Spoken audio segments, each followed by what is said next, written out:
Because unomona uanti wamndim.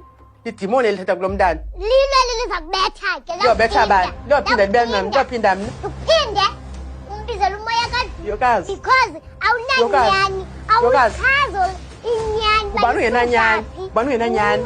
Undikhomba. Sukaphi lento ba? Undikhomba. Undikhomba. Chaza uba wathini ku-SMS. SMS etheni? SMS etheni? Awuyazi ngoku.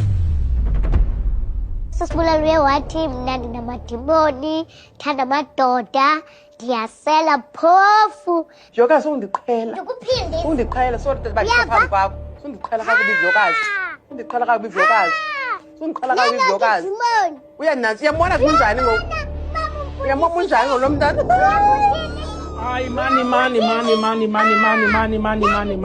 Akhali nyani lo, ndiyamazi yena xa ufuna amadoda, xa uthande indoda, wenze ezaa zinto. Vovo kanti ungenwe yintoni? Ungenwe yintoni? Netyiwa, uya-ekta. Mhlawumbi ufuna utshata nawe lo, ndiyamazi ke funa amadoda, unje. Hayi Vovo, ukwazi uthetha njalo.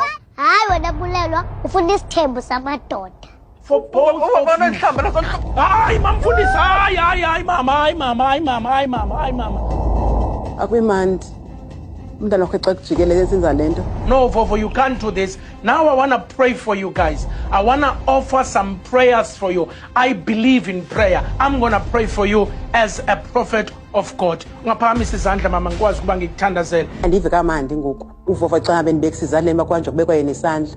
Kuba kaloku mina namadimoni mina. Qha ke ukuthi ukho lanto ithi intambiso ziyathobelana. So umuntu ndithobe umfundisi naye xa ufuna ubeka isandla kum. Nkosi kakhulu mama man. Thank you for your time. Ngiyabulela kakhulu ngexesha lakho. Thixo makakupha amandla. Thixo makakumeleze mama. Yomelela mama.